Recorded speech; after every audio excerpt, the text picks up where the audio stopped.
Cuma kalau diukur buku ya bisa 30-an halaman. Tentang Asrorus Syam, rahasia puasa. Yang pertama di bagian awal itu Ghazali ngomong makomnya puasa. Meskipun kata-kata makom tidak ada di situ.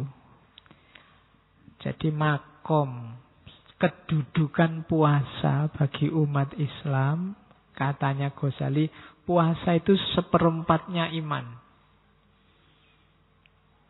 Jadi kalau kalian tidak puasa, kehilangan imanmu seperempat. Besar loh seperempat itu. Kenapa disimpulkan seperempat? Karena ada hadis yang bilang as-shaumu nisfus sabri. Puasa itu setengah dari sabar. Dan hadis yang lain bilang as-sabru nisful iman. Sabar itu setengahnya iman. Jadi sabar, puasa, iman itu tidak bisa dipisah.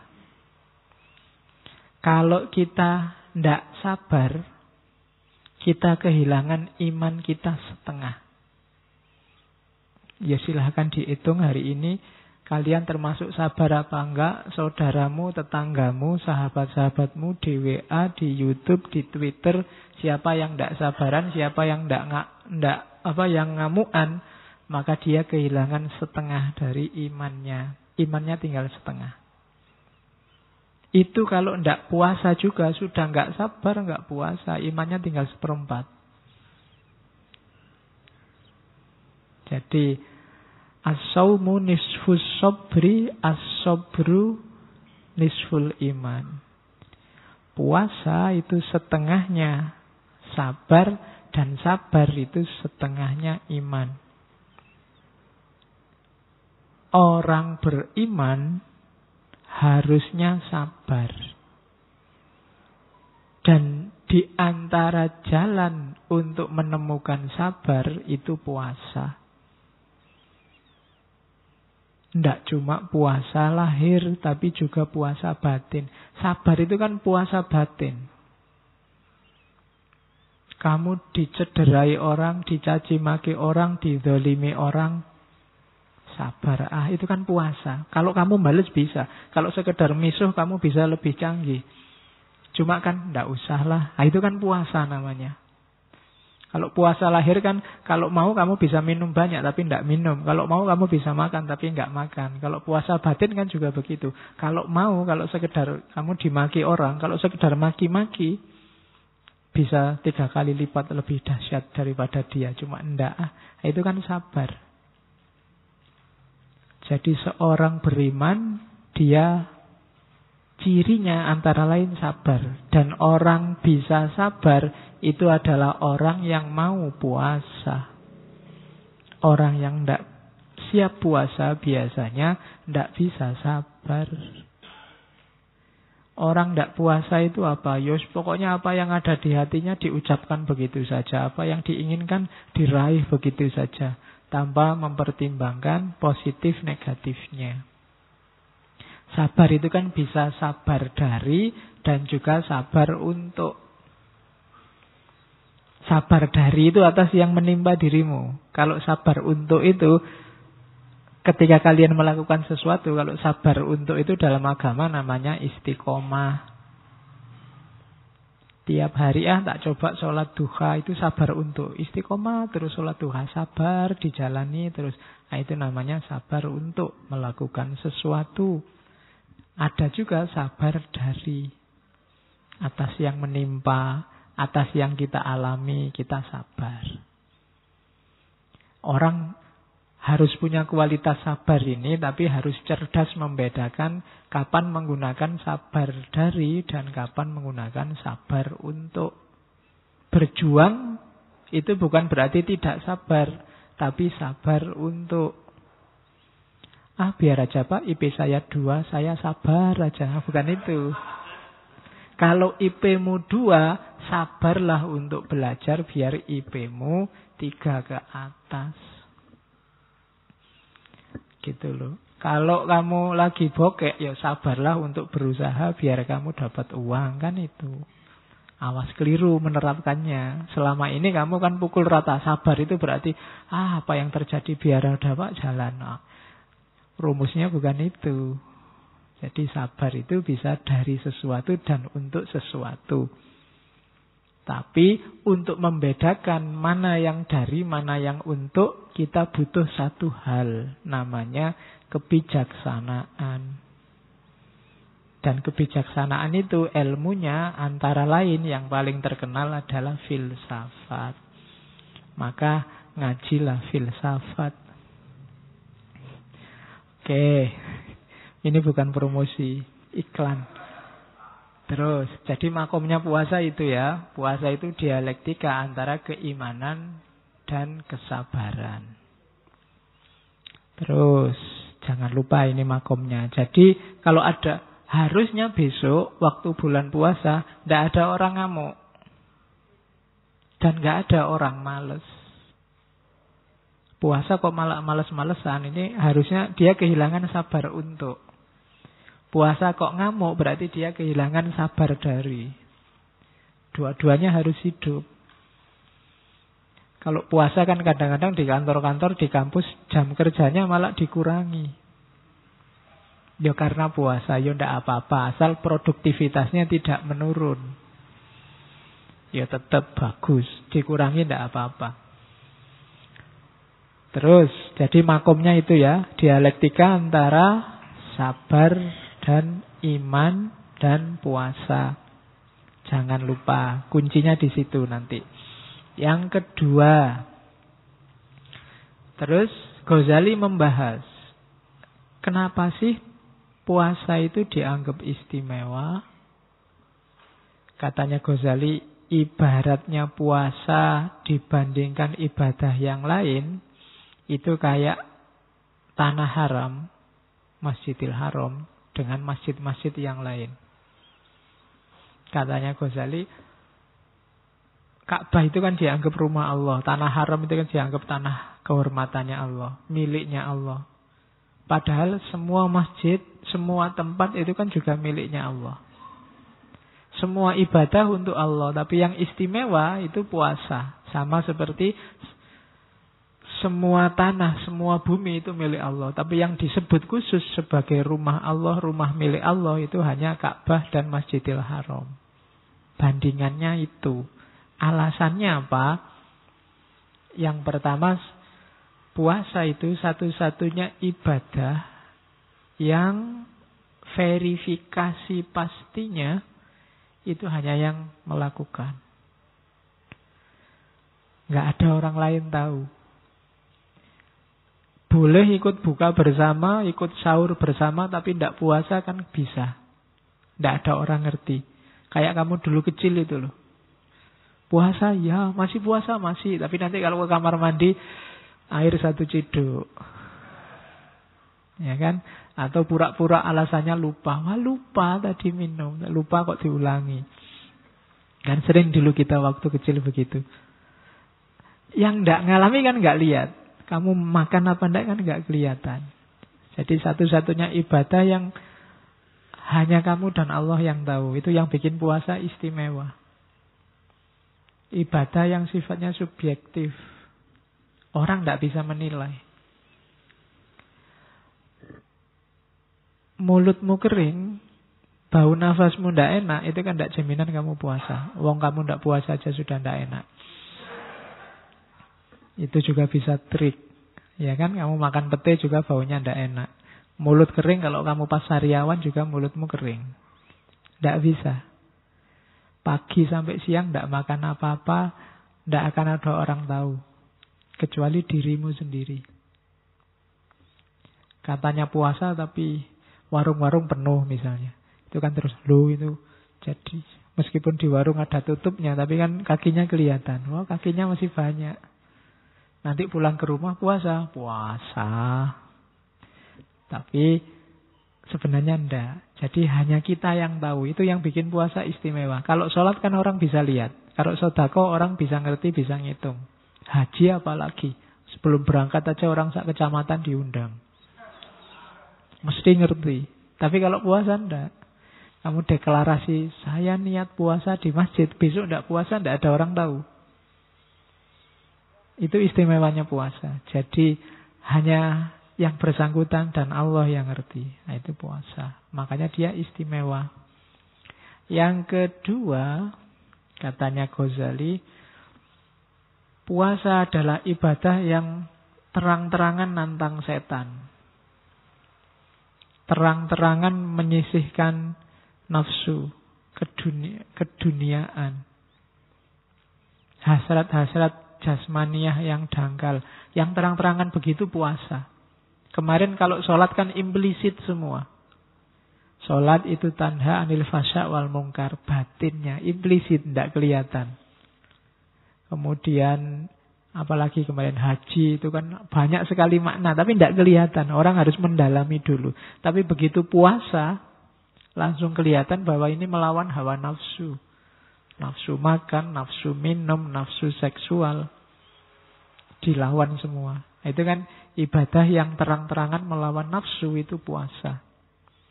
Makanya ada hadis Nabi, wahai anak-anak muda yang sudah mampu, nikahlah. Man istata'a minkumul ba'ah falyatazawwaj. Nikahlah, jangan jomblo terus, tidak ada untungnya. Dan tidak ada enaknya. Terus, ya. Wa in lam yastati, kalau kamu tidak mampu, puasa. Jadi, kalau nggak mampu puasalah, fa'alaihi bisaum.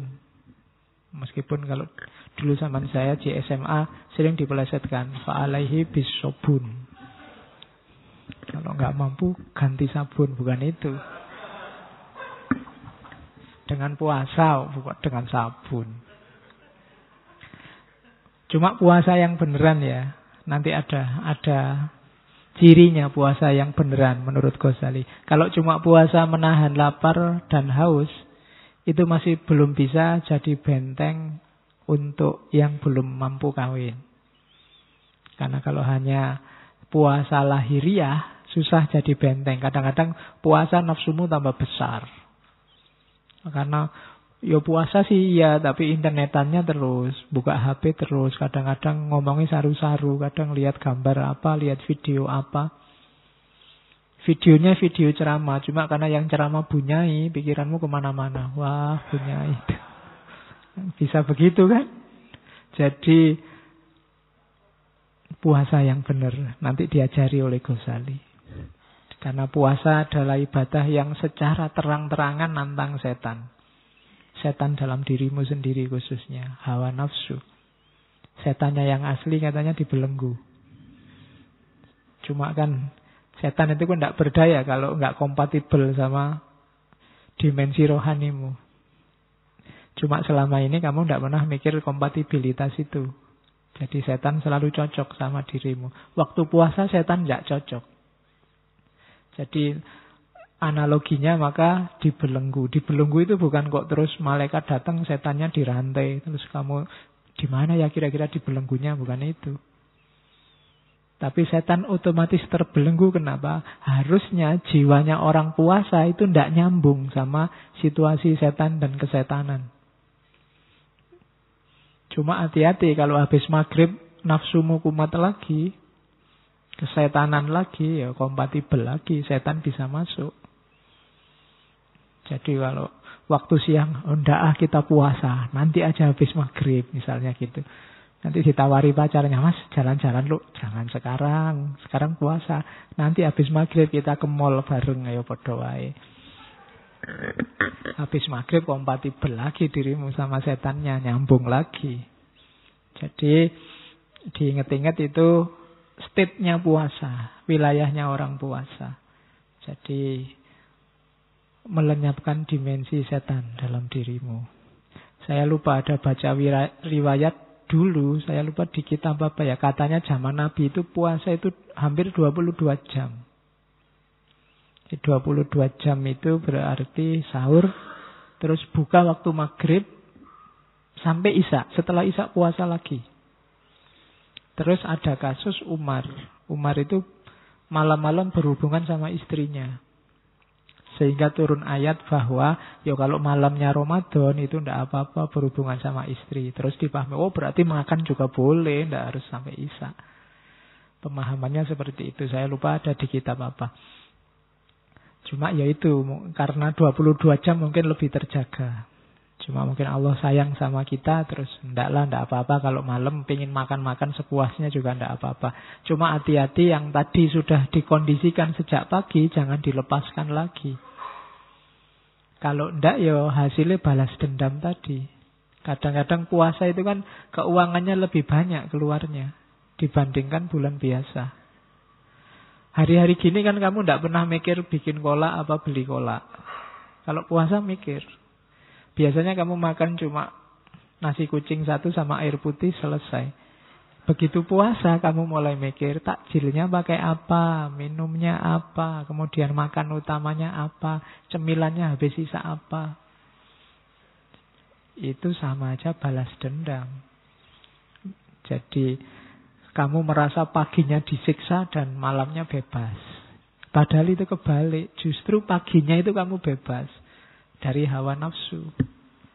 Maka manfaatkan malamnya ketika kondisimu sedang bersih untuk yang baik-baik.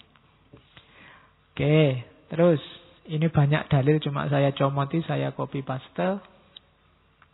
Ya silahkan kamu baca, ini sudah banyak disebut orang. Innas syaitona la yajri min ibni adama majrodam fadoyiku majarihi bilju. Sesungguhnya setan itu berjalan dalam diri anak cucu Adam lewat jalan darah. Fadoyiku majarihi, maka sempitkanlah jalannya setan itu dengan kamu lapar. Ya paling ndak secara lahiriah, rasional itu kalau kamu lapar kan kamu nggak mikir neko-neko, yang kamu pikir makanan dok. Begitu kamu kenyang baru mikir aneh-aneh. Itu paling gampang logikanya itu. Jadi sempitkan jalannya. Sempitkan itu kan bukan berarti hilangkan. Masih ada setan bisa masuk. Cuma sekarang sempit karena kamu cuma mikir makanan. Ketika kamu sedang lapar. Ngatasinya kan gampang kalau cuma makanan. Kalau makan kan nggak neko-neko lah. Tapi kalau mikir yang lain itu kadang-kadang bahaya. Itu mungkin maunya hadis itu. Jadi sempitkanlah jalannya. Paling enggak meskipun puasamu nggak dalam, nggak sampai batin, nggak khawasul khawas. Tapi dengan kamu lapar, itu sudah, pikiranmu sudah paling ke makanan. Kalau habis-habis asar ketika kamu sudah melilit, itu mbok liwat ada cowok cakep apa cewek cakep, nggak minat lagi. Yang kamu pikir kolak sama es buahnya. Ya kan? Jadi itu antara lain. Terus ini sabdanya Nabi pada Aisyah. Dawami qur'aba bil jannah. Teruslah, dawamkanlah, istiqomalah menggedor-gedor pintu surga. Qolat, katanya Aisyah, bimadza, dengan apa? Qala sallallahu alaihi wasallam bilju, dengan apa? Dengan lapar. Jadi kalau kamu lapar itu katanya Nabi kayak orang yang sedang mengetuk-ngetuk menggedor pintu surga. Terus kullu hasanatin bi asyri amsalihha ila sab'i mi'ati di'fin. Setiap kebaikan itu dibalas oleh Allah minimal 10 kali lipat sampai 700 kali lipat. Setiap kebaikan. Illa siyam, kecuali puasa. Satu-satunya yang oleh Allah enggak disebut, rahasiaku. Fa innahu li, karena puasa itu untukku, wa ana ajzibi, dan aku yang akan ngasih balasan sendiri, khusus. Dan hadis di bawahnya juga semacam kelanjutannya, meskipun hadis yang berbeda. Innallaha ta'ala yubahi malaikatahu bisyabi al-abidi. Jadi Allah ini membanggakan anak-anak muda yang gemar ibadah, khususnya yang puasa. Kalau yang tua biasalah, orang tua kan lebih gampang kalau mau tirakat, kalau mau puasa. Ini yang dibangkangkan oleh Allah yang mudah-mudah. Fayaqulu, maka Allah berfirman pada para malaikat, ayyuhasyab at-tariku syahwatahu li ajli, anak-anak muda yang meninggalkan syahwatnya demi aku, al-mubdhilu syababahuli, yang memperjuangkan yang menggantikan kemudaannya untukku, karena masih muda biasanya masih mau senang-senang, tapi lebih milih Allah daripada senang-senang. Anta indi kabakti malaikati, jadi engkau anak muda, bagiku engkau kayak malaikat-malaikatku. Nah, itu pujiannya Allah bagi anak-anak muda. Saya tidak tahu yang hadir malam ini masih muda apa sudah tua. Wajahnya sih tua, jiwanya apalagi. Terus kita lihat, itu hadis-hadisnya. Ini hadis paling terkenal. Lisoimi farhatani, farhatun inda iftarihi wa farhatun inda liqa'i rabbi. Orang puasa akan ketemu dengan dua kebahagiaan. Yang pertama kebahagiaan waktu buka puasa dengan kebahagiaan waktu ketemu Allah. Ini seakan-akan mau bilang orang yang puasa pasti besok akan ketemu Allah dan dirindukan oleh Allah. Dan kesenangan yang satu waktu dia buka puasa. Jadi sebenarnya buka puasa itu biasa, cuma makan. Karena ada puasanya, dia jadi luar biasa. Hidup kadang-kadang butuh ini. Butuh puasa dulu. Kamu belajar itu kan jenis puasa. Yang lain seneng-seneng kamu belajar. Tapi yang lain tidak akan nemu buka puasa kayak yang kamu belajar tadi. Belajar menemukan buka puasa namanya pinter. Nilainya tinggi. Itu tidak ditemui yang tidak ikut puasa. Jadi ini rumus. Puasa itu kan bukan berarti kalian tidak mampu. Bisa. Cuma kalian tahan. Kalau boleh, kalau mau kalian bisa beli HP paling mewah, baju paling bagus, tapi ndak buat apa? Ini puasa. Nanti akan ada buka puasanya pasti. Jadi farhatun inda iftarihi. Terapkan ini, jadikan rumus. Kenapa orang Jawa nyuruh sering-sering tirakat? Tirakat itu meninggalkan yang nikmat-nikmat, yang enak-enak. Karena akan ada buka puasanya besok. Orang yang berjuang, orang yang mati-matian, orang yang itu kan nanti ada buka puasanya dibandingkan yang santai-santai. Mereka tidak akan nemu buka puasa. Sama-sama makan waktu maghrib, nikmatnya beda antara yang puasa dan yang tidak puasa. Maka jadikan di antara rumus hidup kita adalah puasa. Ngaji, kalian tiap malam Kamis ikut ngaji filsafat, itu kan juga jenisnya puasa. Yang lain jalan-jalan di luar, nongkrong di mall, ngafe sama pacarnya, kalian milih di sini, wong ndak punya pacar. Loh, itu juga tirakat. Jadi kalau ada yang tanya, kok sampai umur sekian kok masih jomblo, Mas, Mbak? Enggak, ini tirakat kok. Kalau mau, gitu. Kalau saya mau, siapa ndak suka sama saya? Cuma saya tirakat aja. Biar nanti buka puasa. Oke. Terus kan itu juga sejenis puasa loh. Saya tidak mau pacaran Pak, itu juga puasa. Besok kalau dapat nikmatnya berkali lipat, iftarihi. Tapi yang sejak SMP sudah pacaran, yang-yangan, pacaran itu biasa, tidak ada rasanya. Yang dialami sama, cuma rasanya jauh berbeda. Itu buka puasa. Makanya jangan sering-sering pacaran. Cukup sekali. Lama terus putus. Kamu kan biasanya itu sekali dan lama sekali. Tapi terus putus. Akhirnya kan pacarannya sama siapa, nikahnya sama siapa. Oke. Kalau ditanya jawabnya santai. Bukan jodoh kok Pak. Padahal itu nangis-nangis sudah. Terus